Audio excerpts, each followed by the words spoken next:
نحن نتحدى أهل البدع والأهواء، أهل البدع العقائدية وأهل البدع السياسية. نقول بيننا وبينكم السلف، بيننا وبينكم الكتب. كان أحمد يقول البدع بيننا وبينكم الجنائز.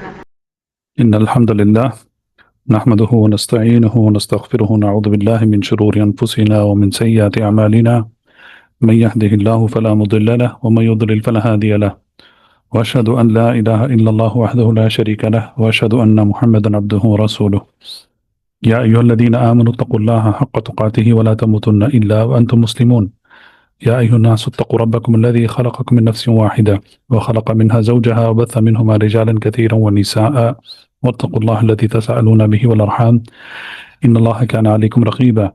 يا أيها الذين آمنوا اتقوا الله وقولوا قولا سديدا يصلح لكم أعمالكم ويغفر لكم ذنوبكم، ومن يطع الله ورسوله فقد فاز فوزا عظيما. فإن أصدق الحديث كتاب الله، وأحسن الهدي هدي محمد صلى الله عليه وسلم، وشر الأمور محدثاتها، فإن كل محدثة بدعة وكل بدعة ضلالة وكل ضلالة في النار.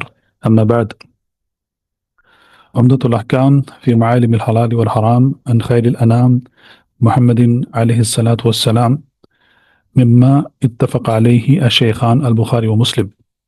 یہ کتاب ہم پڑھ رہے ہیں جس کے مؤلف ہیں الامام الحافظ عبد الغنی بن عبد الواحد المقدسی رحمہ اللہ تعالی، جن کی وفات 600 ہجری میں ہوئی۔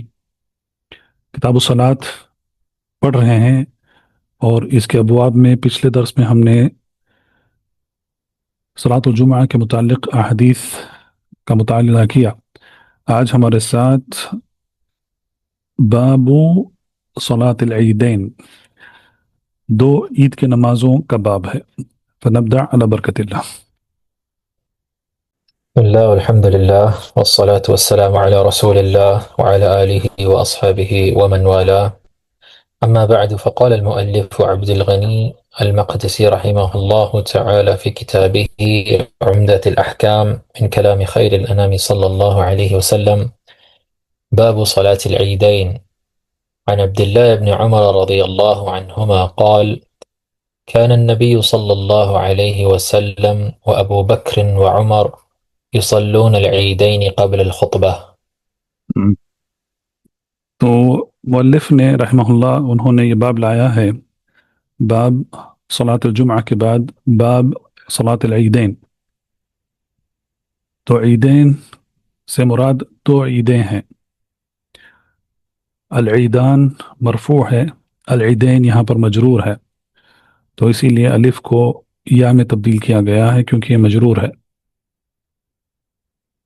صلاۃ العیدین، دو عیدین کی نماز کے متعلق احادیث لائے ہیں۔ عید جو لفظ ہے وہ عربی میں عادہ سے لیا گیا ہے۔ عادہ یعود کا معنی ہوتا ہے بار بار آنا، لوٹنا، بار بار آنا۔ تو عید اسی فعل سے لیا گیا ہے یہ لفظ عید، یعنی کہ یہ ایسی مناسبت ہے جو بار بار آتی ہے، صرف مسلمانوں کے لیے نہیں بلکہ تاریخ میں ہم دیکھتے ہیں کہ ہر قوم میں عید منائی جاتی ہے، مختلف قسم کی عیدیں ہوتی ہیں، تو ہر ایک قوم عید مناتی ہے۔ فرق یہ ہے کہ جو غیر مسلم ہیں ان کے عید صرف خوشی کا موقع ہوتا ہے، کھاتے ہیں، پیتے ہیں، موج مستی کرتے ہیں اور رب کو بھول جاتے ہیں۔ لیکن مسلمانوں کی جو عید ہے یا مسلمانوں کے عیدین ہیں، اس میں خوشی تو ہے اور کھانا پینا بھی ہے، لیکن اس کے ساتھ جو سب سے اہم جو مقصد ہے وہ ہے رب العالمین کی عبادت، اللہ کی عبادت اس میں شامل کی گئی ہے۔ تو یہ فرق ہے ہمارے عیدوں میں اور غیر مسلم کی عیدوں میں۔ تو عید دو ہیں، عید الفطر اور عید الاضحیٰ۔ رمضان کے بعد پہلی شوال کو عید الفطر منائی جاتی ہے، اور عید الاضحیٰ حج کے فوراً بعد حج کے موسم کے بعد یعنی کہ حج کا ہی دن ہے یوم النحر، اس دن جو حجاج نہیں ہیں وہ عید الاضحیٰ مناتے ہیں۔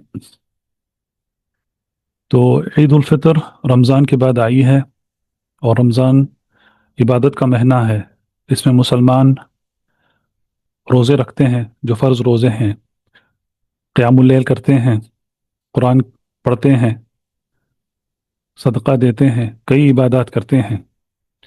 تو ان ساری عبادات کے بعد یہ خوشی کا موقع ہے کہ ہم نے اللہ کے فضل سے یہ بابرکت مہینہ، اس میں ہم نے عبادتیں کی، اور اس عبادتوں کو ختم کرنے کے بعد ہم شکر کے طور پر خوشی مناتے ہیں، تکبیر کہتے ہیں، اور اللہ کا ذکر کرتے ہیں،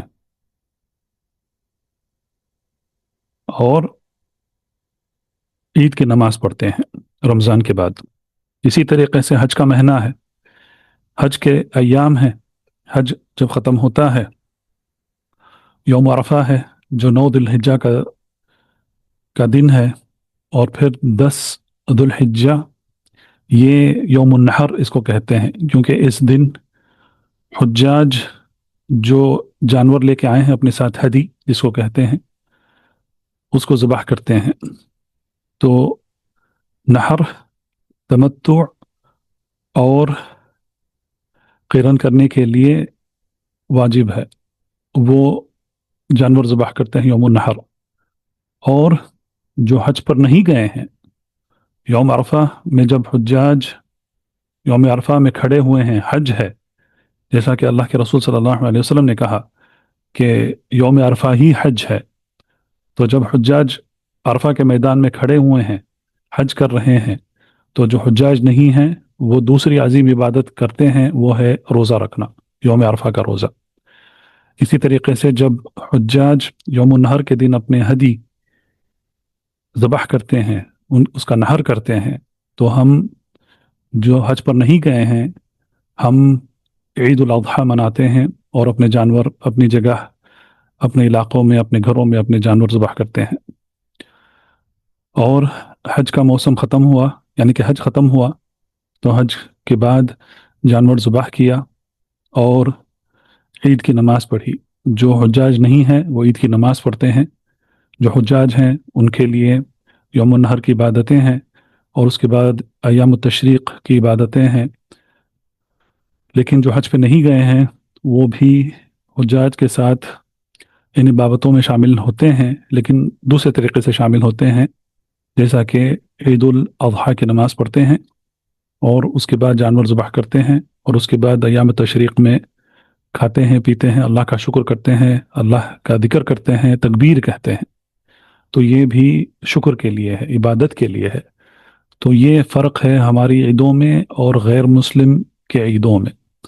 غیر مسلم کے جتنے بھی قومیں ہیں دنیا میں، سب اپنی اپنی عید مناتے ہیں، مختلف قسم کی عیدیں مناتے ہیں، لیکن اس میں صرف کھانا پینا ہوتا ہے، حلال حرام کی تمیز نہیں ہوتی ہے، منکرات بے شمار ہوتے ہیں۔ لیکن ہماری عیدوں میں الحمدللہ اللہ کا فضل و کرم ہے ہمارے اوپر، اللہ کے نعمتوں میں سے یہ عظیم نعمتیں ہیں کہ ہم اپنی عید شروع کرتے ہیں تکبیر سے شروع کرتے ہیں، نماز پڑھتے ہیں عیدوں کی، اور اس کے بعد اگر جانور ذبح کرنا ہے عید الاضحیٰ کے لیے تو جانور ذبح کرتے ہیں اور اس میں سے کھاتے ہیں، اور ایام تشریق میں ہم کھاتے پیتے رہتے ہیں، لیکن اللہ کے ذکر کو نہیں چھوڑتے ہیں، ہم اللہ کی عبادت کرتے رہتے ہیں، اللہ کو یاد کرتے ہیں۔ تو یہ عیدین ہیں ہماری، 2 عیدیں ہیں، صرف 2 ہی عیدیں ہیں، 2 ہی عیدیں مشروع ہیں، اس کے علاوہ مسلمانوں کی کوئی دوسری عید نہیں ہے۔ جو بھی لوگوں نے بنا لیا ہے اس کے بعد میلاد النبی، یہ بہت بڑی بدعت بن گئی ہے آج مسلم معاشرے میں۔ پھر شعبان کی عید کہتے ہیں، پتہ نہیں یہ کہاں سے بنائے ہوئے چیزیں ہیں، یہ بدعات ہیں جس کا کوئی شریعت میں اس کا اصل نہیں ہے، اس کی کوئی دلیل نہیں ہے۔ تو یہ ایک قسم کی عبادت ہے، یہ اجتماعی عبادت ہے۔ ہم دیکھتے آ رہے ہیں کہ مسلمانوں کی جو عبادتیں ہوتی ہیں وہ بعض عبادتیں ایسی ہیں جو اجتماعی عبادتیں ہیں۔ سب سے پہلے 5 وقت کی نماز ہے۔ 5 وقت کی نماز ہمیں حکم دیا گیا ہے کہ ہم اس کو مسجد میں پڑھیں، باجماعت پڑھیں، امام کے پیچھے پڑھیں۔ تو اس میں جو مسجد کے آس پاس رہنے والے لوگ ہیں، مسلمان ہیں، تو یہ وہاں پر جمع ہوتے ہیں دن میں 5 وقت جو فرض نماز ہے، مردوں کے لیے واجب ہے، وہ اس میں اختلاف ہے لیکن جمہور کے نزدیک واجب ہی ہے۔ تو 5 وقت جمع ہوتے ہیں مسلمان، مسجدوں میں نماز ادا کرتے ہیں۔ پھر جمعہ آتی ہے، یہ ہفتہ واری اجتماع ہے مسلمانوں کا۔ تو جمعہ کے دن جامع جو بڑی مسجد ہوتی ہے ایک علاقے کی، وہاں پر سارے مسلمان جمع ہوتے ہیں اور جمعہ ادا کرتے ہیں۔ پھر اس کے بعد عید ہیں، تو یہ 2 مرتبہ آتی ہیں، سال میں 2 مرتبہ آتی ہیں۔ اور اس کے بعد جو ایک مرتبہ جو پڑھی جاتی ہے وہ ہے، یا ایک مرتبہ جو اجتماعی طور پر ایک مرتبہ سال میں جو عبادت ادا کی جاتی ہے وہ ہے حج۔ تو یہ سب عبادتیں ہیں، اجتماعی عبادتیں ہیں، جس کا مقصد ہے سب سے پہلے مسلمان اللہ کی عبادت کریں، اور اس میں اخوت بڑھتی ہے، مسلمانوں کے درمیان بھائی چارگی بڑھتی ہے، آپس میں محبت بڑھتی ہے۔ تو جب سب مل کر ان عبادات کو ادا کرتے ہیں تو اس میں اخوت بڑھتی ہے، ایک دوسرے سے پہچان ہوتی ہے۔ اس میں اس کے الگ فائدے ہیں، اس میں تفصیل میں جانے کی ضرورت نہیں ہے، لیکن یہ سب جو اجتماعی عبادات ہیں، یہ اجتماعی عبادات میں سے میں نے بس مثال کے طور پہ چند عبادات میں نے یہاں پر ذکر کیے ہیں، اور ان کے فوائد ہم خود دیکھتے ہیں۔ تو سب سے پہلا مقصد ہے اللہ کی عبادت کرنا، کیونکہ اللہ سبحانہ وتعالیٰ نے ہمیں پیدا ہی اسی لیے کیا ہے، وما خلقت الجن والانس الا لیعبدون۔ اور اس میں اخوت بڑھتی ہے، بھائی چارگی بڑھتی ہے، اور مسلمانوں میں بغض، کینہ، کپٹ یہ ختم ہوتا ہے جب سب مسلمان مل کر یہ عظیم عبادتیں ادا کرتے ہیں۔ دوسرا، یہ اسلام کے جو کھلی واضح ظاہر نشانیاں ہیں اس میں سے یہ نشانیاں ہیں۔ اس میں سارے مسلمان عیدین میں حتیٰ یہاں تک عورتوں کو بھی حکم دیا گیا ہے، جیسا آنے والے احادیث میں ہم پڑھیں گے انشاءاللہ۔ تو سب نکلتے ہیں اپنے گھر سے مصلی کی طرف، عید کی نماز ادا کرتے ہیں، ایک راستے سے جاتے ہیں اور دوسرے راستے سے واپس آتے ہیں، جیسے کہ اللہ کے رسول صلی اللہ علیہ وسلم کی سنت تھی۔ تو اس میں اسلام کا مظاہرہ ہوتا ہے، اس میں مسلمانوں کی تعداد، ان کی کثرت، اس کا مظاہرہ ہوتا ہے، اسلام کا پیغام پہنچتا ہے۔ تو یہ اس کے الگ سے فائدے ہیں، وللہ الحمد۔ تو اس مختصر مقدمے کے بعد جو پہلی حدیث یہاں پر مؤلف رحمہ اللہ لائے ہیں وہ عبداللہ بن عمر رضی اللہ عنہما کی حدیث ہے۔ کہتے ہیں کہ قال کان النبی صلی اللہ علیہ وسلم، کہ اللہ کے نبی صلی اللہ علیہ وسلم و ابو بکر و عمر رضی اللہ عنہما یصلون العیدین قبل الخطبہ۔ تو اس میں 2 اہم احکام ہیں، اس میں 2 اہم حکم ہیں۔ سب سے پہلا حکم یہ ہے کہ صلاۃ العیدین کی دلیل ہمیں سنت سے ملتی ہے، اللہ کے رسول صلی اللہ علیہ وسلم کی سنت ہے صلاۃ العیدین ادا کرنا، اور آپ صلی اللہ علیہ وسلم کے بعد خلفائے راشدین نے اس کو ادا کیا، اور اس پر صحابہ کا اجماع ہے، اور ساری مسلم امت کا اس پر اجماع ہے۔ آج تک، اس زمانے سے لے کر آج تک 1440 سال کے بعد بھی ہم صلاۃ العیدین ادا کرتے ہیں، وللہ الحمد۔ تو یہ پہلی بات ہے، اس کی دلیل ہمیں سنت سے ملتی ہے، خلفائے راشدین کی سنت سے ملتی ہے اور صحابہ اور مسلمانوں کے اجماع سے ہمیں ملتا ہے اس کی دلیل۔ دوسرا، اس میں قبل الخطبہ، تو اس کے دو حصے ہیں۔ پہلا حصہ ہے نماز جو 2 رکعت کی ہے، ہم سب جانتے ہیں 2 رکعت ہے، اور اس میں زائد تکبیرات کے ساتھ یہ نماز ادا کی جاتی ہے۔ پہلی رکعت میں بعض روایت میں آیا ہے پہلی رکعت میں 7 تکبیرات زیادہ ہیں اور دوسری رکعت میں 5 تکبیرات زیادہ ہیں، تو کل ملا کر 12 تکبیرات زیادہ ہیں اس میں، اور بعض روایت میں آیا ہے 6 اور 6، تو عموماً 7 اور 5 پر عمل کیا جاتا ہے، اور اس کے بعد خطبہ ہوتا ہے۔ یہ صلاۃ الجمعہ سے تھوڑا الگ ہے، کیونکہ صلاۃ الجمعہ میں خطبہ پہلے دیا جاتا ہے اور اس کے بعد نماز پڑھی جاتی ہے، لیکن صلاۃ العیدین میں پہلے نماز پڑھی جاتی ہے اور اس کے بعد خطبہ دیا جاتا ہے، اور اس میں اس کے لیے اذان نہیں ہے، صلاۃ العیدین کے لیے اذان نہیں دی جاتی ہے اور اقامت بھی نہیں دی جاتی ہے، اور اس کو ادا کرنے کے بعد خطبہ دیا جاتا ہے۔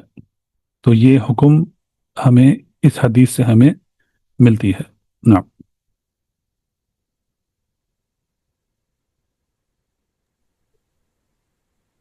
عن البراء بن عازب رضي الله عنه قال: خطبنا النبي صلى الله عليه وسلم يوم الأضحى بعد الصلاة فقال: من صلى صلاتنا ونسك نسكنا فقد أصاب النسك، ومن نسك قبل الصلاة فلا نسك له. قال أبو بردة ابن نيار خال البراء بن عازب: يا رسول الله، إني نسكت شاتي قبل الصلاة، وعرفت أن اليوم يوم أكل وشرب، وأحببت أن تكون شاتي أول ما يذبح في بيتي، فذبحت شاتي وتغديت قبل أن آتي الصلاة. قال: شاتك شاة لحم. قال: يا رسول الله، فإن عندنا عناقا هي أحب إلي من شاتين، أفتجزي عني؟ قال: نعم، ولن تجزي عن أحد بعدك. نعم۔ تو اس حدیث میں مؤلف رحمہ اللہ نے عید الاضحیٰ کے احکام بیان کیے ہیں، لیکن عید الاضحیٰ کے احکام میں داخل ہونے سے پہلے یہ ضروری ہے کہ ہم عیدین کے احکام کو اچھے طریقے سے سمجھ لیں۔ سب سے پہلے اس کا وقت کب شروع ہوتا ہے؟ سب سے پہلے اس کا وقت شروع ہوتا ہے طلوع شمس کے بعد۔ جب شمس طلوع ہو جاتا ہے، سورج طلوع ہو جاتا ہے اور قید الرمح یعنی کہ ایک نیزہ کے قد تک آسمان میں آ جاتا ہے، تو صلاۃ العیدین پڑھے جاتے ہیں، اور اس کا وقت رہتا ہے زوال کے کچھ دیر پہلے تک، یعنی کہ ظہر سے پہلے صلاۃ العیدین کا وقت ختم ہو جاتا ہے۔ تو اگر کسی نے صلاۃ العیدین نہیں پڑھا تو وہ اگر اس کو پڑھنا ہے تو اس وقت کے درمیان ان کو پڑھنا ہے۔ یہ پہلی بات ہے۔ دوسری بات یہ ہے کہ اس میں اختلاف ہے، کیا یہ واجب ہے، کیا یہ سنت ہے؟ بعض اہل العلم نے کہا کہ یہ فرض کفایہ ہے، بعض نے کہا یہ مستحب ہے، لیکن جمہور کی رائے یہ ہے کہ یہ واجب ہے۔ واجب ہے، جیسا کہ آنے والے حدیث میں ہم پڑھیں گے، اور اسی حدیث میں البراء بن عازب رضی اللہ عنہ کی جو حدیث ہے اس میں بھی اور آنے والے حدیثوں میں اس کی دلیل ملتی ہے کہ یہ واجب ہے، اس کو ادا کرنا واجب ہے۔ یہ دوسری بات ہے۔ تیسری بات، جیسا اس کا طریقہ اس کا ذکر کیا گیا، یہ اس طریقے سے ادا کی جاتی ہے، زائد تکبیرات کے ساتھ یہ ادا کی جاتی ہے۔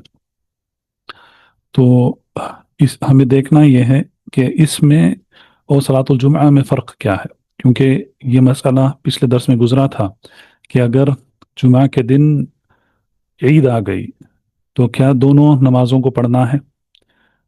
صلاۃ العید بھی پڑھنا ہے اور جمعہ بھی پڑھنا ہے؟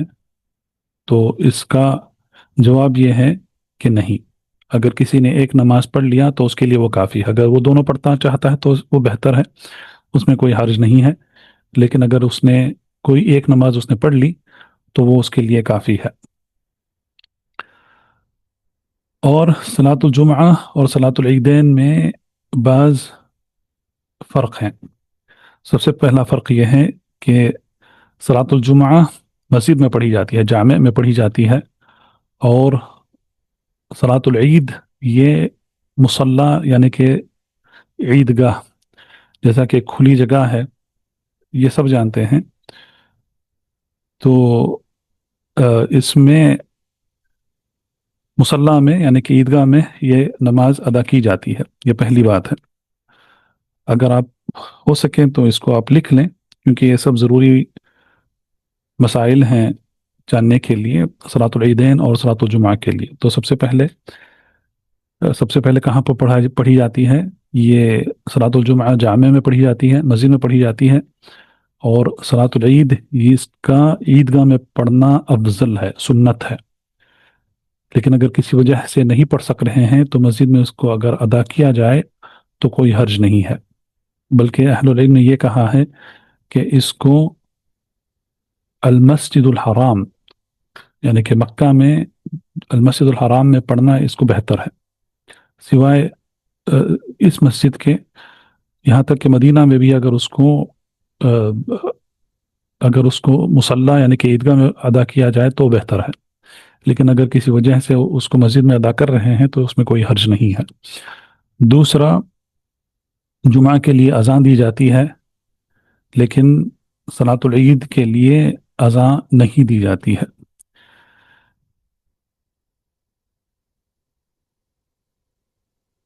تیسرا، جمعہ کی نماز میں زائد تکبیرات نہیں ہیں، صلاۃ العید میں زائد تکبیرات ہیں 12۔ چوتھا، سنت یہ ہے کہ عید کی نماز کو ایک راستے سے آئیں اور دوسرے راستے سے جائیں، لیکن جمعہ کے لیے یہ ثابت نہیں ہے، یہ صرف صلاۃ العید کے لیے ہے۔ پانچواں، اس کا وقت کب ہے؟ جمعہ کا وقت شروع ہوتا ہے طلوع شمس کے بعد، اور یہ باقی رہتا ہے عصر تک، یعنی کہ جب تک ظہر کا وقت ختم نہیں ہوتا تب تک جمعہ کا وقت باقی رہتا ہے۔ اور سنت یہ ہے، جیسا ہم نے پچھلے درس میں پڑھا، اس کو جب سورج گرم ہوتا ہے یعنی کہ ظہر کے وقت پر پڑھنا اس کو سنت ہے، لیکن اس کا وقت شروع ہوتا ہے طلوع شمس کے بعد اور رہتا ہے ظہر کے آخری وقت تک۔ لیکن صلاۃ العید کے لیے ایسا نہیں ہے، صلاۃ العید کا وقت شروع ہوتا ہے طلوع شمس کے بعد، جب سورج آسمان میں ایک نیزہ کے قد تک اٹھ جاتا ہے، وہاں سے لے کر زوال کے تھوڑی دیر پہلے تک اس کا وقت باقی رہتا ہے۔ چھٹواں،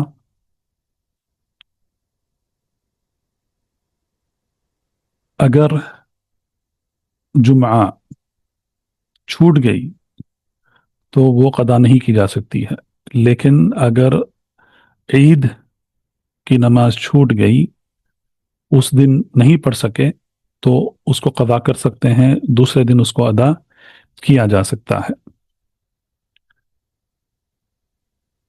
چھٹواں یا ساتواں، کتنا ہے یہ فرق؟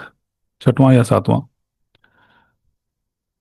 جو بھی ہے ساتواں ہے شاید۔ تو ساتواں جو فرق ہے وہ یہ ہے کہ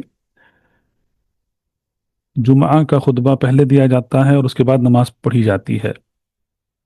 نہیں، جمعہ جی پہلے خطبہ دیا جاتا ہے اور اس کے بعد نماز پڑھی جاتی ہے، اور پہلے خطبہ ہے اس کے بعد نماز ہے، اور عید پہلے نماز ہے اور اس کے بعد خطبہ ہے۔ تو یہ ساتواں فرق ہے۔ آٹھواں فرق یہ ہے کہ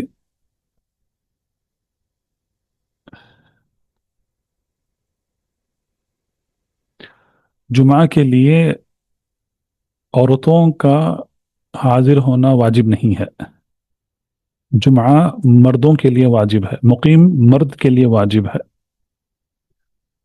لیکن عید عورتوں کے لیے بھی واجب ہے۔ اس کی حدیث آئے گی، اس کی دلیل آئے گی۔ جمعہ مقیم مرد کے لیے واجب ہے، اس کا مطلب یہ ہے جیسا ہم نے پچھلے درس میں پڑھا کہ اگر مسافر ہے تو اس پر جمعہ واجب نہیں ہے، عورت ہے تو اس پر جمعہ واجب نہیں ہے۔ تو اس میں خرید و فروخت کے مسائل آتے ہیں اس میں، لیکن وہ ہم انشاءاللہ کتاب البیوع جب پڑھیں گے اس کتاب میں تو تب انشاءاللہ اس کو ہم اور تفصیل میں پڑھیں گے۔ تو جمعہ مقیم مرد پر واجب ہے، لیکن صلاۃ العید یہ مرد اور عورت دونوں پر واجب ہے۔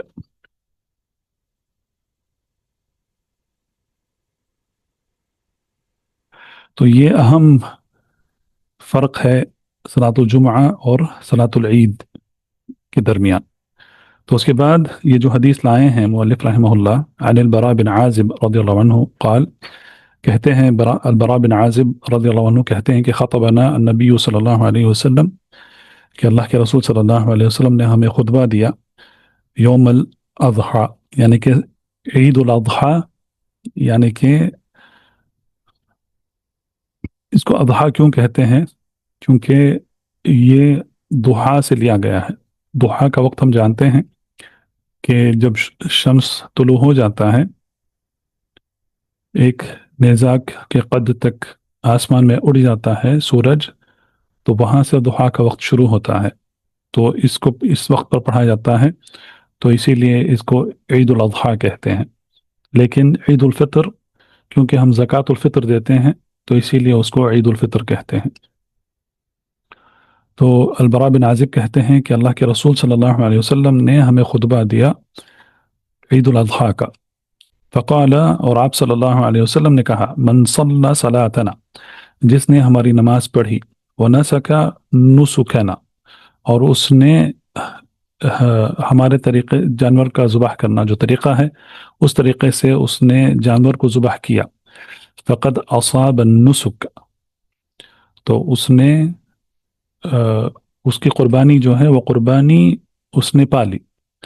ومن نسک قبل الصلاة فلا نسک له، اور جس نے نماز سے پہلے جانور ذبح کر دیا تو اس کے لیے قربانی نہیں ہے۔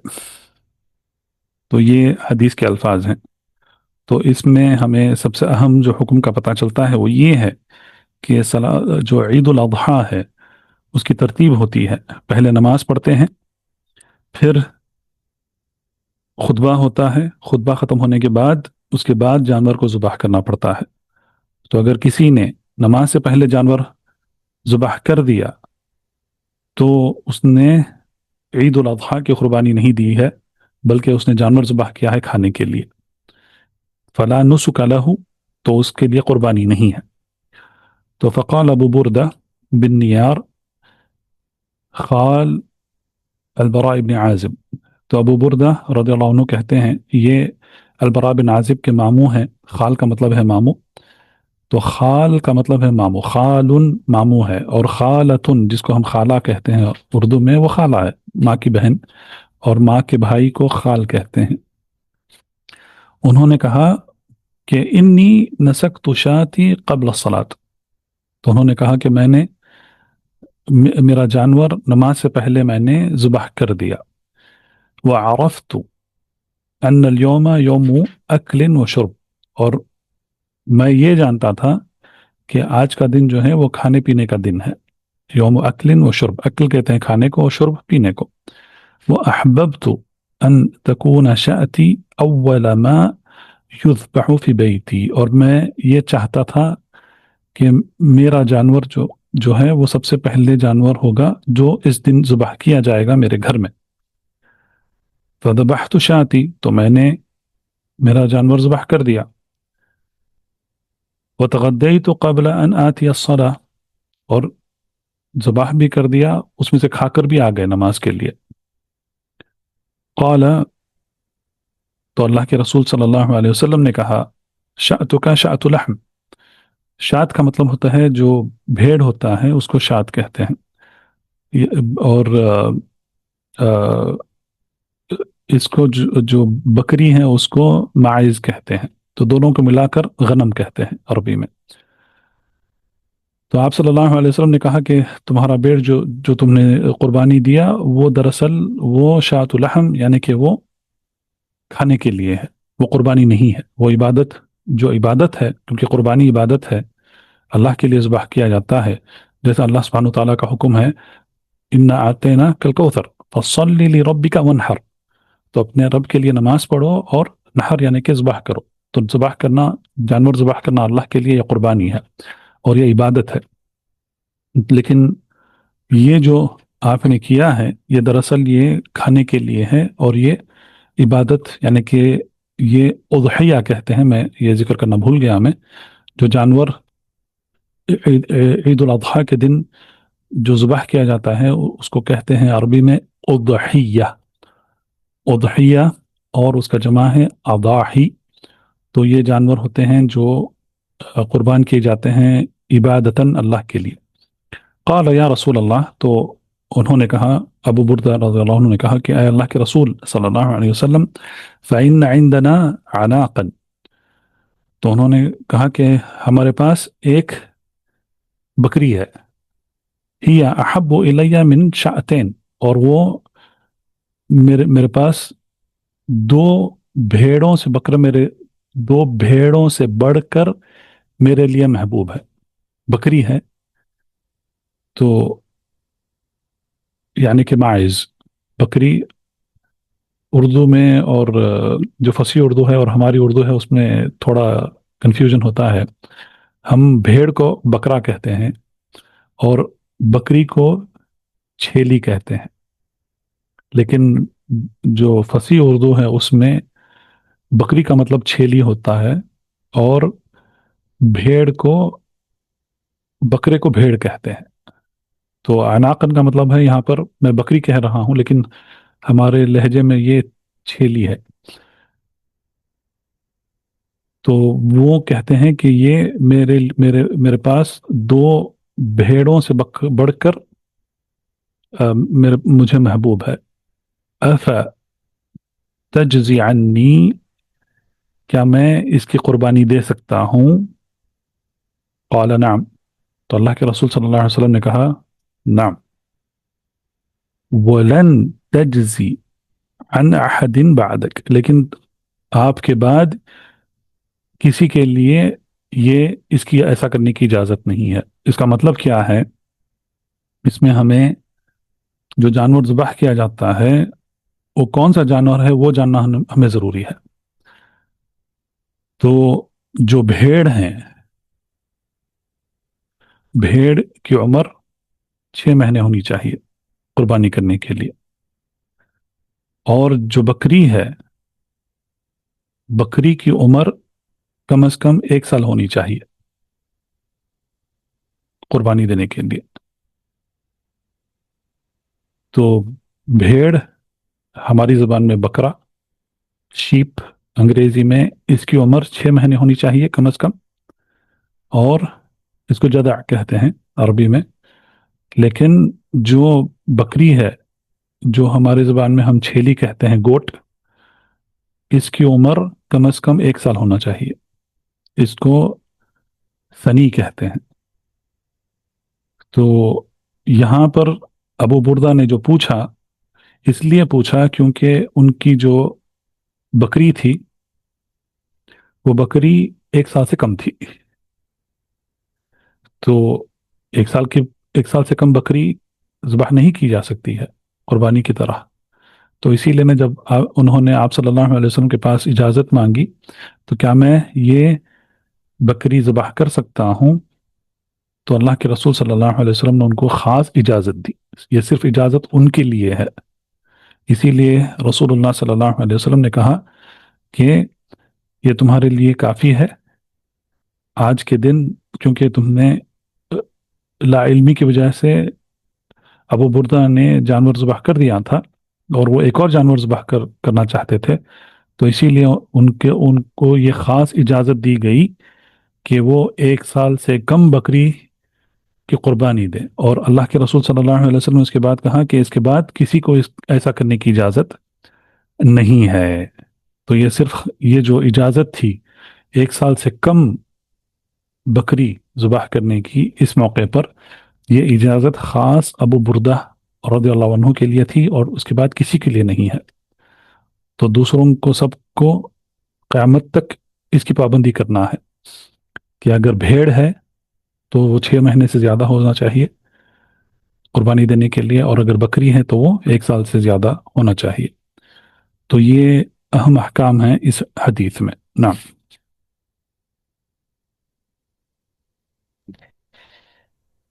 عن جندب بن عبد الله البجلي رضي الله عنه قال صلى النبي صلى الله عليه وسلم يوم النحر ثم خطب ثم ذبح وقال من ذبح قبل أن يصلي فليذبح أخرى مكانها ومن لم يذبح فليذبح بسم الله۔ تو ایک اور حدیث مؤلف رحمہ اللہ لائے ہیں، وہ ہے عن جندب ابن عبداللہ البجلی رضی اللہ عنہ، کہتے ہیں قال صلی النبی صلی اللہ علیہ وسلم یوم النحر، تو اللہ کے نبی صلی اللہ علیہ وسلم نے نماز پڑھی۔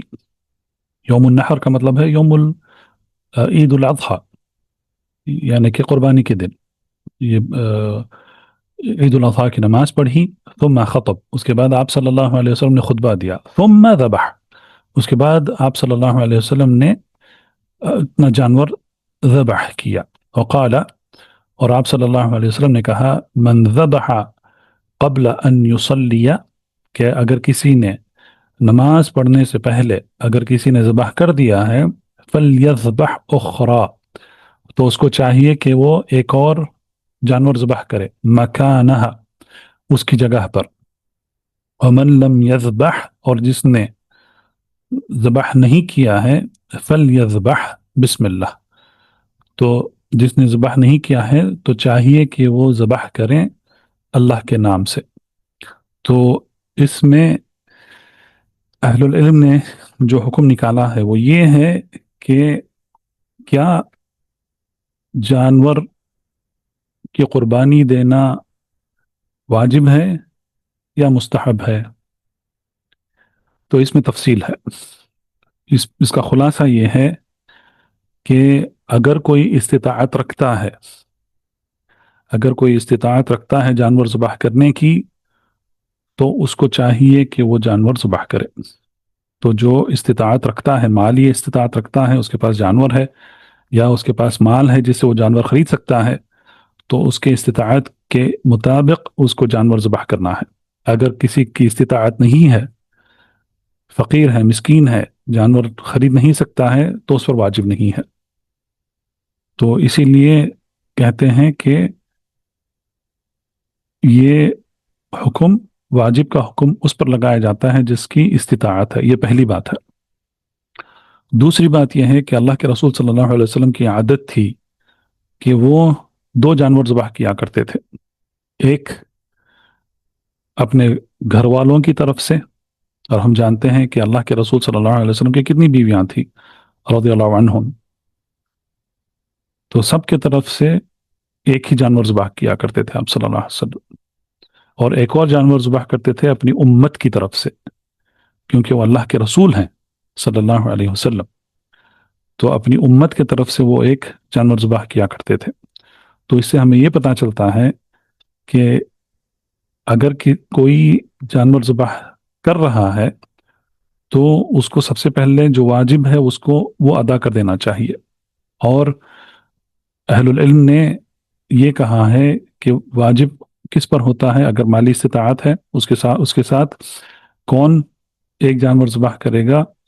جو ایک گھر ہے، اگر ایک گھر ہے، اس گھر میں اس گھر کے افراد ہیں، اور اس گھر کا جو بڑا ہے، باپ ہے، تو وہ باپ اپنے گھر والوں کی طرف سے ایک جانور ذبح کرے گا، تو یہ اس پر واجب ہے۔ اور اگر اس کی استطاعت اور ہے، اور جانور ذبح کرنا چاہتا ہے، تو وہ مستحب ہے، وہ پھر دوسرے جانور دوسروں کے لیے یعنی کہ دوسروں کی طرف سے وہ جانور ذبح کر سکتا ہے.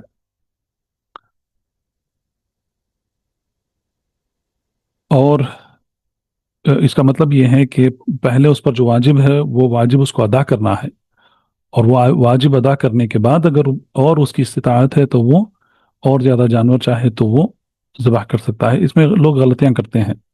وہ کہتے ہیں کہ آج ہمارے والد کا انتقال ہو گیا تھا تو ہم ان کے نام سے ہم جانور ذبح کر دیں گے، لیکن ایسا نہیں ہے. جو گھر ہے، جو گھر کا بڑا ہے، اس کو پہلے اپنے طرف سے اس کو جانور ذبح کرنا ہے، اور اگر پھر اس کے پاس پیسے بچے رہیں تو اگر والدین زندہ ہیں یا والدین کی وفات ہو گئی ہے یا اس کے بعد کس کے بھی نام سے اگر وہ جانور ذبح کرنا چاہتا ہے اللہ کے لیے تو وہ کر سکتا ہے، لیکن وہ مستحب ہے، وہ واجب کے بعد اس کی باری آتی ہے. اور پھر یہاں پر جو اللہ کے رسول صلی اللہ علیہ وسلم نے کہا فَلْيَذْبَحْ بسم اللہ، چاہیے کہ وہ بسم اللہ بول کر جانور ذبح کریں، تو یہ طریقہ ہوتا ہے. تو اللہ کے رسول صلی اللہ علیہ وسلم، اس سے دوسرے احادیث سے ہمیں یہ پتہ چلتا ہے کہ اللہ کے رسول صلی اللہ علیہ وسلم جو جانور ذبح، خاص کر کے جو وہ جانور جو لٹا کر جو ذبح کیا جاتا ہے، کیونکہ چھوٹے جانور کو لٹا کر ذبح کیا جاتا ہے، بھیڑ بکریوں کو، گائے کو، اور لیکن اونٹوں کو کھڑا کر کے ہی اس کو نہر کیا جاتا ہے. اس کا طریقہ الگ ہے، اس کا طریقہ الگ ہے. لیکن کوئی بھی ہو، اس کے لیے اللہ کا نام لینا، بسم اللہ کہہ کر ذبح کرنا، یہ واجب ہے. اسی طریقے سے اس کے تعلق سے بھی احادیث آئیں گی. اگر شکار کر رہے ہیں، شکار تیر سے کر رہے ہیں یا نیزاک سے کر رہے ہیں یا جانور سے شکار کر رہے ہیں، جیسا کہ شکاری کتے ہوتے ہیں یا شکاری چیتے ہوتے ہیں یا شکاری پرندے ہوتے ہیں، تو ان کو جب چھوڑتے ہیں تو بسم اللہ بول کر چھوڑتے ہیں. تو جانور ذبح کیا جاتا ہے اللہ کے لیے، اور اللہ کے نام سے ہی ذبح کیا جاتا ہے، کیونکہ یہ عبادت ہے جو اللہ کے لیے ہے. تو جانور بھی کیوں نہ ہو، اس کا ناحق خون بہانا اس کی اجازت اسلام نہیں دیتا ہے. تو جب جانور کی جان لی جا رہی ہے، ایک جاندار چیز کو ذبح کیا جا رہا ہے، تو وہ اگر اللہ کے لیے کیا جا رہا ہے تو بسم اللہ کے نام سے ہی کیا جائے گا. دوسرے مستحب دعائیں بھی آئی ہیں، جیسا کہ قرآن کی آیت ہے، یہ بھی پڑھتے ہیں ان صلاتی و نسکی و محیای و مماتی للہ رب العالمین. یہ بھی پڑھتے ہیں بسم اللہ اللہم لک منکا و لکا اللہم تقبل منی. یہ سبھی الفاظ آئے ہیں احادیث میں، لیکن کم از کم جو ہے بسم اللہ بول کر ذبح کرنا جانور کو یہ واجب ہے. ایک اور بات ہمیں یہاں پر جاننا ضروری ہے کہ عبادت ہمیں خود کرنا ہے.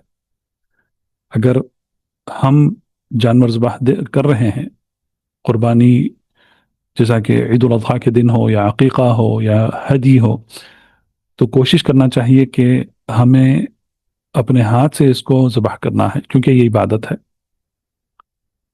اس کا اصل یہ ہے کہ اس عبادت کو ہمیں خود ادا کرنا ہے.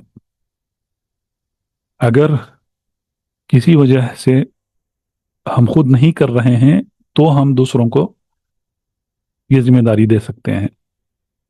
مثال کے طور پہ اگر کوئی بیمار ہو گیا ہے، وہ کھڑ کر جانور ذبح نہیں کر سکتا ہے، تو پھر وہ اپنے بیٹوں کو یا اپنے بھائیوں کو یا اپنے والد کو، کسی کو بھی وہ ذمہ داری دے سکتا ہے، وہ اس کی طرف سے جانور ذبح کریں. لیکن کوشش کرنا چاہیے کہ خود ذبح کریں، اپنے ہاتھ سے ذبح کریں، یہ عبادت ہے. اگر آپ نہیں کر سکتے ہیں تو ہی دوسرے جو حالات ہوتے ہیں اس کی طرف ہم جا سکتے ہیں. اور یہ بھی ایسا بھی نہیں ہونا چاہیے کہ آپ ایک جگہ ہیں اور قربانی دوسری جگہ دی جا رہی ہے. کوشش کرنا چاہیے کہ جہاں پر آپ ہیں وہیں پر آپ قربانی دیں، اپنے ہاتھوں سے دیں. حج کے موسم میں آج کل بہت مشکل ہو گیا ہے، دوری بہت ہے اور اس میں بہت مشقت ہے اس میں.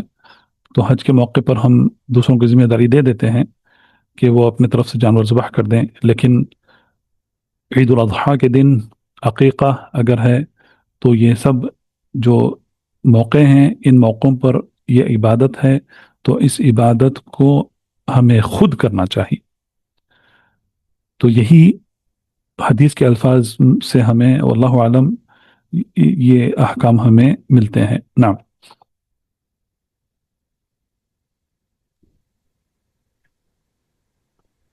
عن جابر قال شهدت مع النبي صلى الله عليه وسلم يوم العيد فبدأ بالصلاة قبل الخطبة بلا أذان ولا إقامة، ثم قام متوكئا على بلال فأمر بتقوى الله عز وجل وحث على طاعته ووعظ الناس وذكرهم، ثم مضى حتى أتى النساء فوعظهن وذكرهن وقال تصدقن فإن كن أكثر حطب جهنم.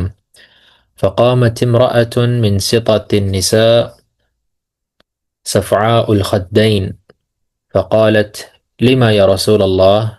قال لأن كن تكثرن الشكاه وتكفرن العشير. قال فجعلنا يتصدقن من حليهن يلقين في ثوب بلال من أقرطتهن وخواتيمهن. تو یہ جو حدیث لائے ہیں مؤلف رحمہ اللہ، اس باب میں چوتھی حدیث ہے۔ تو جابر بن عبداللہ رضی اللہ عنہما سے مروی ہے، کہتے ہیں قال شہدت مع النبی صلی اللہ علیہ وسلم یوم العید، کہتے ہیں کہ میں نے اللہ کے رسول صلی اللہ علیہ وسلم کے ساتھ عید کی نماز پڑھی۔ فبدأ بالصلاة قبل الخطبہ بلا اذان ولا اقامہ، تو اللہ کے رسول صلی اللہ علیہ وسلم نے سب سے پہلے نماز پڑھا خطبے سے پہلے، بلا اذان، اس کے لیے اذان بھی نہیں دی گئی اور نہ اقامت دی گئی۔ تو جیسا پہلے گزرا ہے کہ صلاۃ العید کے لیے نہ اذان ہے نہ اقامت ہے، لیکن صلاۃ الجمعہ کے لیے اذان بھی ہے اور اقامت بھی ہے۔ طيب ثم قام متوکئا علی بلال، اور اللہ کے رسول صلی اللہ علیہ وسلم کھڑے ہوئے خطبہ دینے کے لیے متوکئا علی بلال، بلال رضی اللہ عنہ وہ ان کے سہارے سے آپ صلی اللہ علیہ وسلم اٹھ کھڑے ہوئے۔ فَأَمَرَ بِتَقْوَى اللَّهِ عَزَّ وَجَلَّ، تو سب سے پہلے جو اللہ کے رسول صلی اللہ علیہ وسلم نے ذکر کیا خطبے میں وہ ہے اللہ کا تقوی۔ تو یہ خطبے کا طریقہ ہوتا ہے، تو سب سے پہلے اللہ کا تقوی اختیار کرنے کے لیے یہ مسلمانوں کو تلقین کی جاتی ہے۔ تو اسی لیے ہم دیکھتے ہیں کہ جو خطبۃ الحاجہ ہے، جس کو میں ہر ایک درس کے پہلے میں پڑھتا ہوں، اس میں 3 آیات ہیں۔ ایک آیت ہے سورۃ آل عمران کی، دوسری ہے سورۃ النساء کی، اور تیسری ہے سورۃ الاحزاب کی۔ تو ان تینوں آیتوں میں شروع ہوتا ہے یا ایھا الذین آمنوا اتقوا اللہ، اے لوگوں جو ایمان لائے ہو اللہ کا تقوی اختیار کرو۔ تو تقوی کیا ہے؟ یہ میرے خیال سے اس سے پہلے بات گزری ہے، لیکن اس کا خلاصہ یہ ہے کہ تقوی کا مطلب ہے اپنے آپ کو بچانا۔ اپنے آپ کو بچانا کیسے بچانا؟ جو بھی اللہ نے حکم دیا ہے کرنے کے لیے اس کو کرنا، اور جس چیزوں سے ہمیں روکا گیا ہے ان چیزوں سے باز آ جانا، ان کو نہ کرنا۔ اسی سے اپنے آپ کو ہم بچا سکتے ہیں۔ تو اگر ہم نے جو ہمیں حکم دیا گیا ہے کرنے کے لیے، اگر ہم نے وہ نہیں کیا، یا ہم نے وہ کیا جو ہمیں نہ کرنے کے لیے کہا گیا ہے، روکا گیا ہے، تو اس سے ہم اللہ کے غضب کے مستحق ہو جاتے ہیں، تو اپنے آپ کو نہیں بچا سکتے ہیں۔ تو اسی لیے اپنے آپ کو بچانے کو تقوی کہتے ہیں۔ تو اسی لیے اس کے کئی تعریفات اہل العلم نے بیان کیے ہیں، ان میں سے ایک تعریف یہ ہے تقوی کی کہ ان تجعل بینک وبین اللہ وقایہ، کہ تم بین غضب اللہ، ان تجعل بینک وبین غضب اللہ وقایتاً، کہ تم اپنے اور اللہ کے غضب کے درمیان ایک بچانے والی کوئی چیز رکھ، جیسا تم رکھ ایک ڈھال جیسے بنا لیا ہے اپنے اور اللہ کے غضب کے درمیان، بی امتثال اوامری ہی، جو اللہ نے حکم دیا ہے کرنے کے لیے اس کو کر کے، واجتنابی نواہی ہی، اور جس کو اللہ نے روکا ہے نہ کرنے کے لیے ہمیں حکم دیا گیا ہے تو اس کو نہ کرنا، تو اس سے انسان اپنے آپ کو اللہ کے غضب سے بچا سکتا ہے۔ تو یہ ایک تعریف ہے تقوی کی۔ تو تقوی یہ اپنے آپ کو بچانا ہے اللہ کے غضب سے۔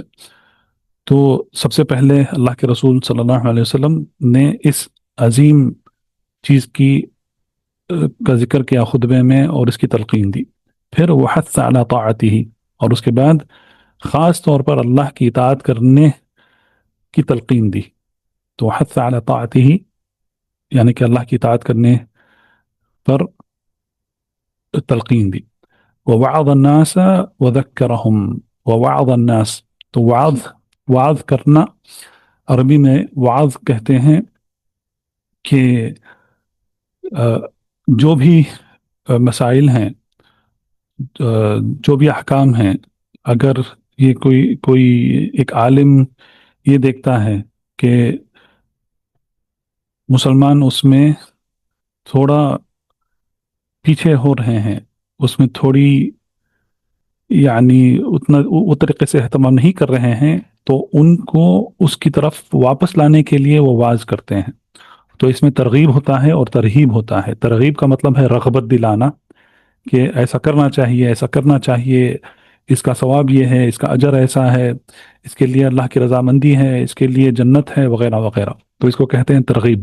اور ترہیب ہے کہ اگر تم ایسا نہیں کرو گے تو پھر اللہ ناراض ہو جائیں گے، اگر محرمات میں، منکرات میں مبتلا ہو رہے ہیں مسلمان تو اللہ کے عذاب سے ڈرائیں، جہنم سے یاد دلائیں کہ ایسا کرو گے تو پھر یہ اس کی سزا ملے گی، اس طریقے سے۔ تو اس کو کہتے ہیں وعظ۔ تو یہ طریقہ تھا اللہ کے رسول صلی اللہ علیہ وسلم کا، اور یہ طریقہ ہے قرآن و سنت کا، یہی طریقہ ہے۔ ہم دیکھتے ہیں کہ ترغیب اور ترہیب اس کو کہتے ہیں، بلکہ علماء نے خاص کتابیں جمع کیے ہیں اس نام سے، ترغیب و ترہیب۔ تو یہ کتابیں، اس میں وہی جمع ہوتا ہے کہ ترغیب کا مطلب کیا ہے کہ رغبت دلانا، اور ترہیب کا مطلب ہے ڈرانا۔ تو یہ شریعت کا طریقہ ہے۔ ایک طرف ہمیں اللہ کی رضامندی کا اور اس کے اور اللہ سبحانہ وتعالیٰ کی طرف سے جو ثواب اجر جو ملے گا اس کو اس سے ہمیں یہ ہماری حوصلہ افزائی کی جاتی ہے کہ ہم اچھے کام کریں، اور دوسری طرف ہمیں ڈرایا جاتا ہے کہ اگر ہم نہ کریں گے منکرات، محرمات، شہوات، نعوذ باللہ ایسی برے اعمال میں اگر ہم پڑھ رہے ہیں یا پڑھ گئے ہیں، تو پھر ہمیں ڈرایا جاتا ہے کہ اس کا عذاب یہ ہے، اس کا نتیجہ یہ ہوگا، وغیرہ وغیرہ۔ تو اس کو کہتے ہیں ترغیب و ترہیب۔ تو وعظ میں ترغیب و ترہیب ہوتا ہے۔ وذکرہم کا مطلب ہے یاد دلانا، جیسا کہ اللہ سبحانہ وتعالیٰ نے کہا کہ فذکر فإن الذکرى تنفع المؤمنین، یاد دلاؤ کیونکہ یاد دلانا مومنین کے لیے فائدہ پہنچاتا ہے۔ تو اللہ کے رسول صلی اللہ علیہ وسلم نے یاد دلایا۔ ثم مضى، اور اس کے بعد وہاں سے گئے، حتی أتى النساء فوعظهن، تو صحابیوں کو اللہ سبحانہ وتعالیٰ صحابیوں کو اللہ کے رسول صلی اللہ علیہ وسلم نے پہلے خطبہ دیا، پھر وہاں سے عورتوں کی طرف آئے، وہ اور بلال دونوں آئے، اور اللہ کے رسول صلی اللہ علیہ وسلم نے خاص وعظ دیا عورتوں کو، صحابیات کو وعظ دیا، وہ ذکرہن، اور ان کو بھی یاد دلایا۔ تو ایسا کر سکتے ہیں اگر ایسا مجموعہ ہے، بڑا مجموعہ ہے جس میں مرد الگ ہیں، اور یقیناً ہماری اجتماعات ایسے ہی ہوتے ہیں کہ مرد الگ ہوتے ہیں، عورتیں الگ ہوتی ہیں۔ تو اگر خطیب کی، امام کی بات عورتوں تک نہیں پہنچ رہی ہے تو چاہیے کہ خطیب کو یا امام کو خاص کر کے ایسے عید کے موقعوں پر وہ جائیں اور الگ سے عورتوں کو خطبہ دیں یا وعظ دیں یا ان کو یاد دلائیں۔ تو اللہ کے رسول صلی اللہ علیہ وسلم نے کیا کہا؟ قال تصدقنا، کہ چاہیے کہ تم سب صدقہ دو۔ صدقہ دینے پر اللہ کے رسول صلی اللہ علیہ وسلم نے صحابیات سے کہا فَإِنَّكُنَّ أَكْثَرُ حَطَبِ جَهَنَّمْ، کیونکہ اللہ کے رسول صلی اللہ علیہ وسلم جب معراج میں گئے تھے تو وہ معراج کے جو احادیث ہیں اس میں ہمیں یہ بتایا گیا ہے کہ اللہ کے رسول صلی اللہ علیہ وسلم نے جہنم میں دیکھا اور دیکھا کہ وہاں پر سب سے زیادہ تعداد جو تھی وہ عورتوں کی تعداد تھی جہنم میں. تو یہ بات کو یہاں پر دہرائی گئی ہے. تو اللہ کے رسول صلی اللہ علیہ وسلم نے کہا کہ عورتیں تم جہنم کی، حطب کا مطلب ہے جو لکڑیاں ہوتی ہیں جسے آگ جلائی جاتی ہے، تو ایندھن جو ہے وہ جہنم کا ایندھن میں نے دیکھا کہ عورتیں ہیں. تو اس سے ہمیں یہ پتہ چلتا ہے کہ اگر تم صدقہ دو گی تو اپنے آپ کو بچا پاؤ گی. تو صدقے کی فضیلتوں میں سے یہ ایک فضیلت ہے کہ انسان اپنے آپ کو عذاب سے بچا سکتا ہے، ثواب زیادہ کما سکتا ہے، حسنات زیادہ کما سکتا ہے، اور حسنات چھوٹے گناہوں کو مٹا دیتی ہیں. فقامت، تو جب اللہ کے رسول صلی اللہ علیہ وسلم نے ایسا کہا، فقامت امرأۃ من سطۃ النساء، تو عورتوں کے درمیان میں سے، سطح کا مطلب ہے بیچ میں، درمیان میں سے ایک عورت کھڑی ہوئی، صفعاء الخدین، اس کا مطلب ہے، خد کا مطلب ہے گال، تو صفعاء کا مطلب ہے کہ اس عورت کے گالوں کا رنگ بدلا ہوا تھا. تو اس سے یہ پتہ چلتا ہے کہ سب سے پہلے یہ عورت، یہ صحابیہ رضی اللہ عنہن، یہ عمر والی تھی. دوسرا کیونکہ ان کے گالوں کا رنگ جو ہے وہ بدلا ہوا تھا. تو عورتیں جب بوڑھی ہو جاتی ہیں تو بعض عورتوں کو ایسا ہو جاتا ہے کہ ان کے گالوں کا رنگ بدل جاتا ہے. تو اس صفعاء الخدین کا معنی یہ ہے کہ وہ عورت جس کے گالوں کا رنگ بدل گیا تھا. تو اس سے ایک اور یہ پتہ چلتا ہے کیوں اس لیے یہ عورت اپنے چہرے کو پوری طریقے سے نہیں ڈھانکی تھی. تو اس کا مطلب یہ ہے کہ دوسری عورتیں نقاب سے تھی، صحابیات رضی اللہ عنہن. تو یہ صحابیہ رضی اللہ عنہ کھڑی ہوئی اور پوچھی، فقالت لما یا رسول اللہ، کس لیے اے اللہ کے رسول. دیکھیں اس میں جو باریکیاں ہیں ان الفاظ میں، اس سے ہمیں کتنے باتوں کا ہمیں پتہ چلتا ہے، کتنے فوائد ہیں اس میں. سب سے پہلا فائدہ یہ ہے کہ یہ صحابیہ نے پوچھا کہ کیوں عورتیں جہنم میں زیادہ ہیں. انہوں نے انکار نہیں کیا. نعوذ باللہ. میں کیوں کہہ رہا ہوں؟ کیونکہ اس حدیث پر آج جو عورتیں ہیں، مسلمان عورتیں ہیں، وہ اس حدیث کا انکار کرتی ہیں. تو یہ سب اس کے پیچھے بڑی بڑی سازشیں ہیں. لیکن نعوذ باللہ یہ اس حدیث پر، جبکہ یہ حدیث صحیح حدیث ہے، بخاری و مسلم کی حدیث ہے. تو آپ دیکھیں صحابیہ رضی اللہ عنہ نے کیا کہا. انہوں نے سبب پوچھا، انہوں نے انکار نہیں کیا، اس بات کا انکار نہیں کیا. اللہ کے رسول صلی اللہ علیہ وسلم کی بات کو نہیں کاٹی، اور وہ جاننا چاہتی تھی کیوں، تاکہ وہ اپنے آپ کو بچا سکے. تو یہ صحابیوں کا اور صحابیات کا رویہ ہوا کرتا تھا. وہ سب سے پہلے وہ یہ جاننا چاہتے تھے کہ ہم کیسے بچیں، یا ہم اس کو کیسے اچھے طریقے، اگر کوئی ایسا عمل ہے جس کو کرنا ضروری ہے، اجر زیادہ ہے، تو وہ پوچھتے تھے کہ ہم کیسا کریں، ہم کیسے اور زیادہ اجر کما سکتے ہیں. اگر ایسی بات ہے تو ہم کیسے اپنے آپ کو بچا سکیں. تو یہ صحابیہ نے رضی اللہ عنہ، انہوں نے پوچھا لما یا رسول اللہ، کیوں عورتیں زیادہ ہیں اے اللہ کے رسول صلی اللہ علیہ وسلم. تو اللہ کے رسول صلی اللہ علیہ وسلم نے کہا، قال لِأَنَّكُنَّ تُكْثِرْنَ الشَّكَاهَ، کیونکہ تم زیادہ، شکاہ کا لفظ استعمال ہوا ہے. تو اس کے کئی معنی اہل العلم نے ذکر کیے ہیں. اس میں سے ایک معنی ہے کہ لعن کرنا، دوسرا ہے ایک اور جو معنی آیا ہے کہ ایک تو لعن کرنا ہے، اور دوسرا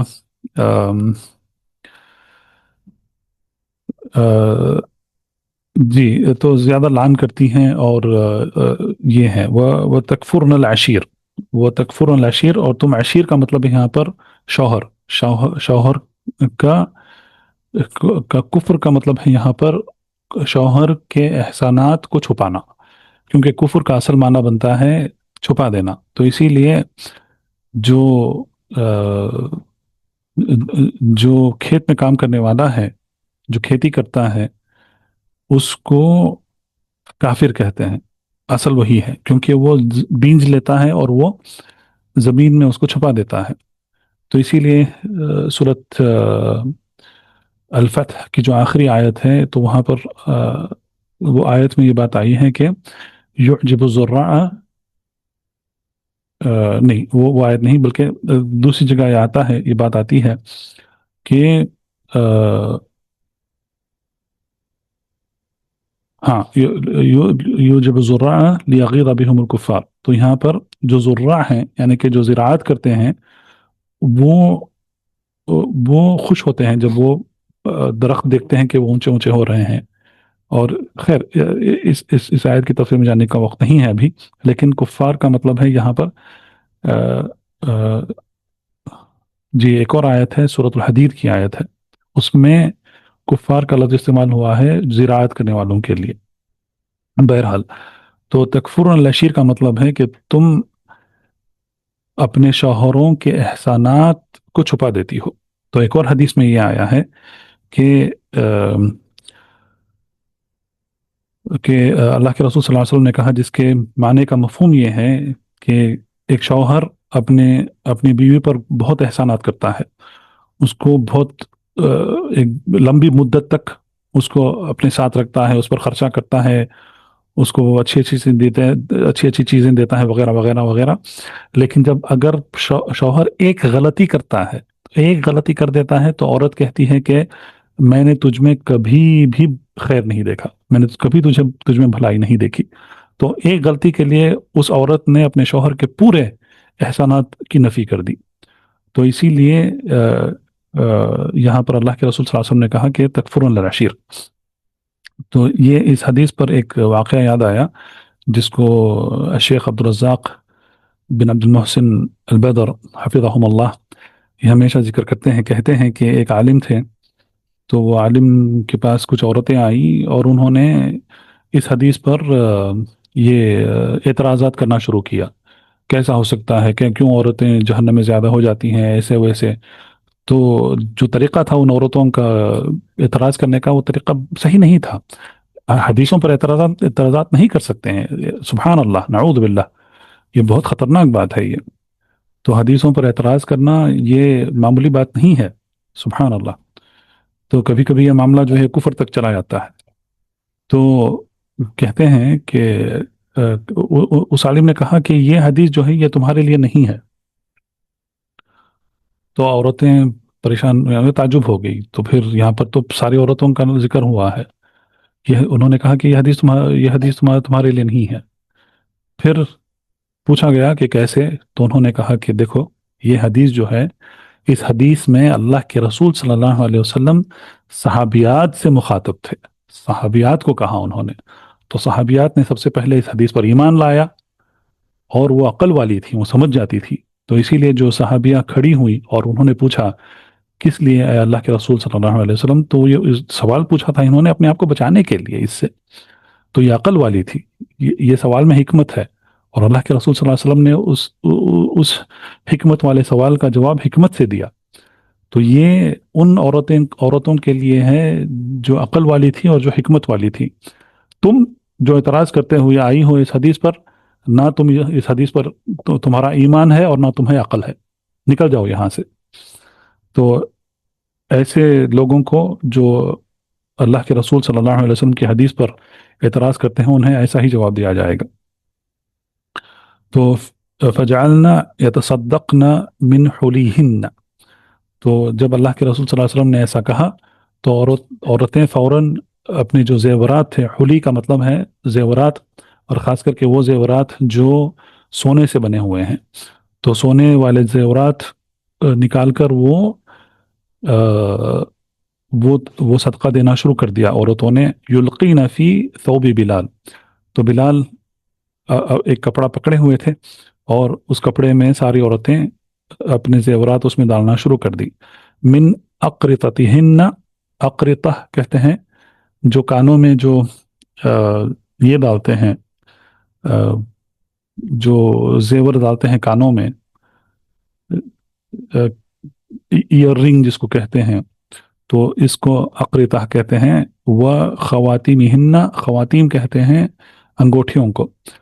تو انہوں نے اپنے زیورات خواتین نکال کر انہوں نے بلال کے کپڑے میں انہوں نے ڈالنا شروع کیا، یعنی کہ صدقہ دے دیا.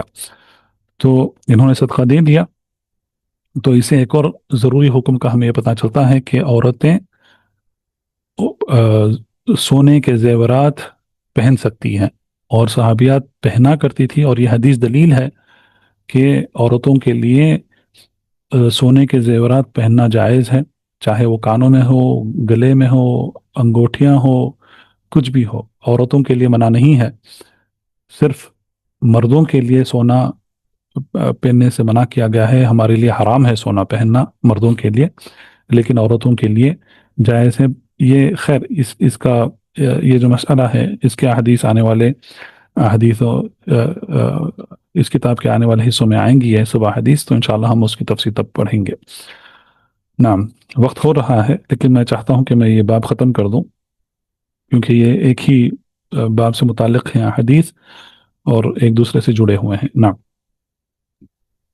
وعن عطية نسيبة الأنصاري قالت: أمرنا تعني النبي صلى الله عليه وسلم أن نخرج في العيدين العواتق وذوات الخدور، وأمر الحيض أن يعتزلن مصلى المسلمين.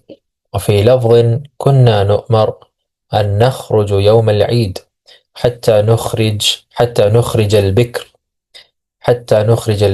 من خدرها حتى نخرج الحيض، فيكبرن بتكبيرهم ويدعون بدعائهم يرجون بركة ذلك اليوم وطهرته. نعم، تو یہ آخری حدیث ہے اس باب کی. وہ ام عطیہ نصیبہ الانصاریہ، تو یہ ان کا نام تھا رضی اللہ عنہ. تو وہ کہتی ہیں قالت امرنا، ہمیں حکم دیا. کس نے؟ یعنی النبی صلی اللہ علیہ وسلم، اللہ کے نبی صلی اللہ علیہ وسلم نے ہمیں حکم دیا. ان نخرج فی العیدین، کہ ہم عید کے دن، دونوں عیدوں کو ہم نکلیں، ہم اپنے گھروں سے نکلیں. تو امرنا، حکم دیا. تو یہ حکم کیا ہے؟ کیا یہ حکم اختیاری ہے یا لازم ہے؟ جب اللہ کے رسول صلی اللہ علیہ وسلم نے حکم دے دیا تو اس کا مطلب ہے کہ انہیں کرنا ہی کرنا ہے. تو صحابیات نے ایسا ہی کیا. تو کہتی ہیں کہ ہمیں حکم دیا گیا تھا، یعنی کہ اللہ کے رسول صلی اللہ علیہ وسلم نے ہمیں حکم دیا، تو ہمیں گھروں سے نکلنے کا ہمیں حکم دیا گیا تھا. عیدین العواتق و ذوات الخدور. تو العواتق وہ عورتیں جو شادی کی عمر کے قریب آ گئی ہیں لیکن ابھی ان کی شادی نہیں ہوئی ہے. وہ ذوات الخدور، اور یہ کم عمر لڑکیاں جو کہہ سکتے ہیں کہ بالغ عمر تک آ گئی ہیں لیکن یہ ابھی چھوٹی عمر کی ہیں. تو وہ سب کو حکم دیا گیا تھا نکلنے کے لیے. وہ امرا الحیض، اور وہ عورتیں جو نہیں آ سکتی ہیں نماز پڑھنے کے لیے، جو نہیں آ سکتی ہیں کہ ان کی حالت کی وجہ سے، تو ان کو بھی حکم دیا گیا تھا کہ وہ نکلیں. تو اس سے کیا پتہ چلتا ہے؟ اس سے پتہ چلتا ہے کہ ہر ایک عورت کو نکلنے کا حکم دیا گیا تھا. دوسری بات اس میں یہ آئی ہے کہ جو عورتیں نماز نہیں پڑھ سکتی ہیں وہ نماز کی جگہ سے کچھ دور بیٹھیں گی. یعتزلن مصلی المسلمین، تو وہ جہاں پر نماز پڑھی جا رہی ہے اس جگہ پر نہیں آئیں گی لیکن وہ دور بیٹھیں گی. یہ پہلی حدیث ہے. دوسری حدیث اس الفاظ سے روایت کی گئی ہے کہ کننا نؤمر،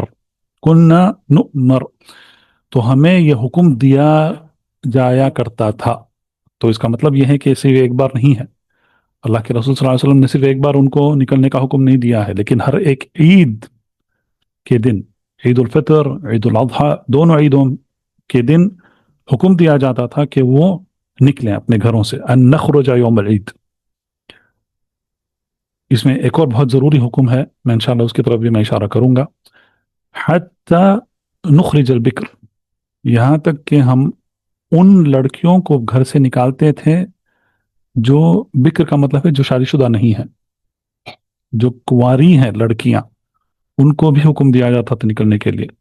من خدریہا، تو من خدریہا کہتے ہیں کہ خدر کا مطلب ہے کہ جو گھریں ہوتے تھے اس زمانے میں، خاص کر کے جو خیمے ہوتے تھے، بدو خیموں میں رہتے تھے اور گھر میں بھی رہتے تھے. گھروں میں ایسی جگہ ہوتی تھی جہاں پر وہ جگہ کنواری لڑکیوں کے لیے تھی، اور اس جگہ کو خدر کہا کرتے تھے.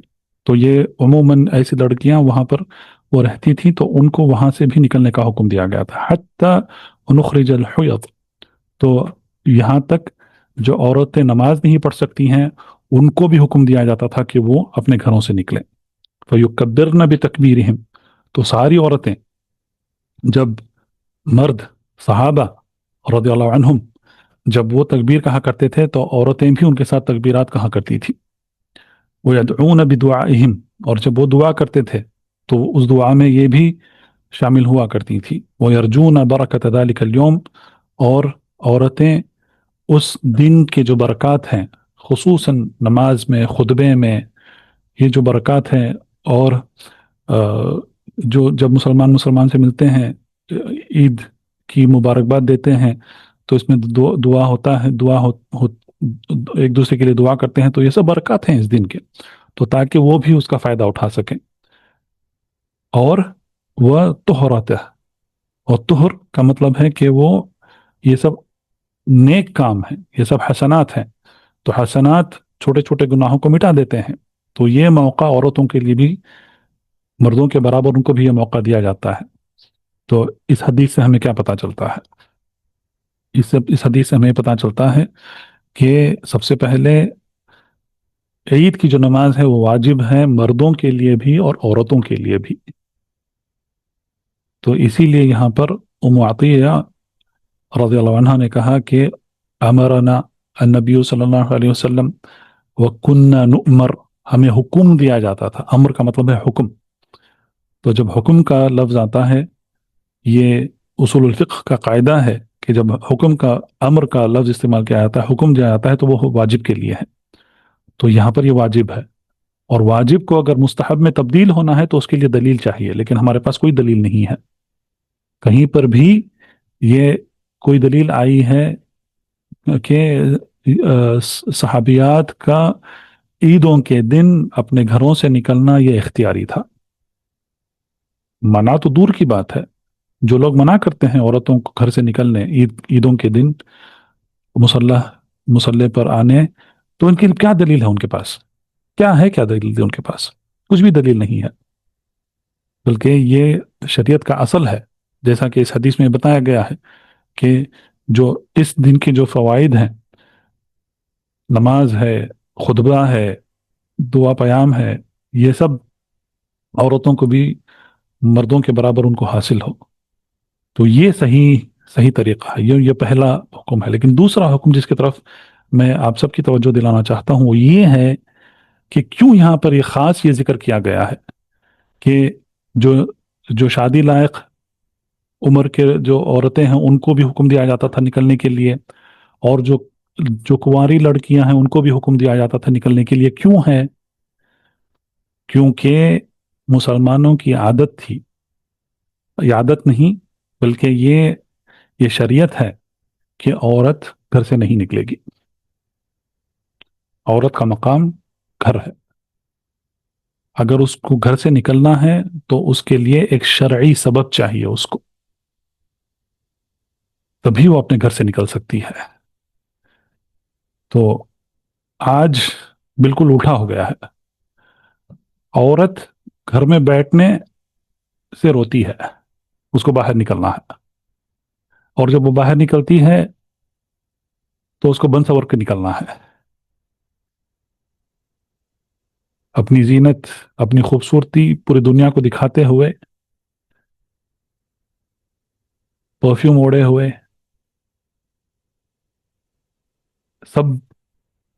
سب میں فتنہ پھیلاتے ہوئے اس کو نکلنا ہے۔ نعوذ باللہ، کیا حالت ہو گئی ہے مسلمانوں کی آج۔ اس حدیث سے ہمیں یہ اس کی بات کی دلیل ملتی ہے کہ عورت کا مقام گھر ہے، عورت کو اپنے گھر میں رہنا ہے۔ یہاں تک کہ گھروں میں، جیسا کہ خضر کا لفظ آیا ہے یہاں پر، اس گھروں میں بھی ایک جگہ خاص کر دی جاتی تھی، وہاں جہاں پر کنواری لڑکیاں یا جو غیر شادی شدہ لڑکیاں ہیں، عورتیں ہیں، وہ وہاں پر رہا کرتی تھی، تو وہاں سے بھی ان کو نکلنے کا حکم دیا گیا تھا۔ تو اس کا مطلب یہ ہے کہ وہ اپنے گھروں میں رہتی تھی، اور گھروں میں بھی خاص جگہوں پر ہی وہ رہتی تھی۔ تو ضرورت ہے آج اس زمانے میں خاص کر کے ہر ایک مسلمان عورت کو، ہر ایک مسلمان لڑکی کو، ہر ایک نوجوان لڑکی، ہر ایک کنواری لڑکی، ہر ایک کو اس حدیث کو پڑھنا ہے، اس حدیث کے الفاظ سمجھنا ہے، شریعت کا حکم سمجھنا ہے کہ اگر عورت کو نکلنا ہے گھر سے، یہ اصل ہے، اگر عورت کو گھر سے نکلنا ہے تو اس کو شریعت سے اس کو اجازت چاہیے کہ وہ گھر سے نکلے۔ اگر وہ اس کی اجازت نہیں ہے تو عورت کو اجازت نہیں ہے کہ وہ اپنے گھر سے نکلے۔ تو آپ دیکھیں، لڑکیوں کو بھیجنا ہی ہے اسکولوں کو، کالجوں کو، کام کرنے، سب، تو کیا بھیجنے سے پہلے ماں باپ نے یہ جاننے کی کوشش کی ہے کیا یہ شریعتاً اس کی اجازت ہے یا نہیں؟ سوچیں، آپ اس بات پر غور کریں۔ نہیں، اگر مدرسہ ہے جہاں پر قرآن حفظ کیا جا رہا ہے، کروایا جا رہا ہے، تو ایسا ہم کہہ سکتے ہیں کہ اجازت ہے، کیونکہ یہ اللہ کی کتاب حفظ کرنے کے لیے اس کو بھیجا جا رہا ہے۔ اگر احادیث پڑھائی جا رہی ہیں، ٹھیک ہے، علم حاصل کرنا مسلمان عورت پر واجب ہے، تو اس کو سیکھنے کے لیے وہ جا سکتی ہے۔ لیکن جو ایسی اسکولیں ہیں جہاں پر دین نہیں سکھایا جا رہا ہے، بلکہ ایسے مواد پڑھائے جا رہے ہیں جو صرف دنیاوی غرض کے لیے پڑھائی جاتے ہیں تاکہ یہ بڑی ہو جائے، کام کرنے لگے، انڈیپینڈنٹ ہو جائے، تو یہ سب کیا ہے؟ سبحان اللہ، یہ شیطان کا دھوکہ ہے، یہ ابلیس کا بہت بڑا دھوکہ ہے اس زمانے کا۔ لیکن اس حدیث سے ہمیں یہ حکم صاف ہمیں ملتا ہے کہ عورتوں کو اپنے گھر میں رہنا ہے، اگر ان کو نکلنا ہے تو ان کو یا تو ایسا حکم ہونا چاہیے جیسا کہ اللہ کے رسول صلی اللہ علیہ وسلم نے حکم دیا عورتوں کو عیدوں کے دن نکلنے کے لیے، عیدگاہ پر آنے کے لیے، اگر وہ نماز نہیں بھی پڑھ سک رہی ہیں تو بس بیٹھی رہیں دور، لیکن تکبیرات میں، خطبے میں، دعاؤں میں شرکت کریں۔ تو یہ بہت ضروری حکم ہے جس پر غور و فکر کرنے کی ضرورت ہے۔ تو کافی وقت ہو گیا ہے، وباللہ توفیق، وصلی اللہ علی نبینا محمد وعلی آلہ وصحبہ وسلم، سبحانک اللہم بحمدک، اشہد ان لا الہ الا انت، استغفرک واتوب الیک۔ اللہم علمنا ما ينفعنا وانفعنا بما علمتنا وزدنا علما وتوفيقا، سبحان ربك رب العزة عما يصفون، والسلام على المرسلين، والحمد لله رب العالمين۔ بارك الله فيكم أجمعين، السلام عليكم ورحمة الله وبركاته۔ فاعلم أنه لا إله إلا الله، واستغفر لذنبك وللمؤمنين والمؤمنات، والله يعلم متقلبكم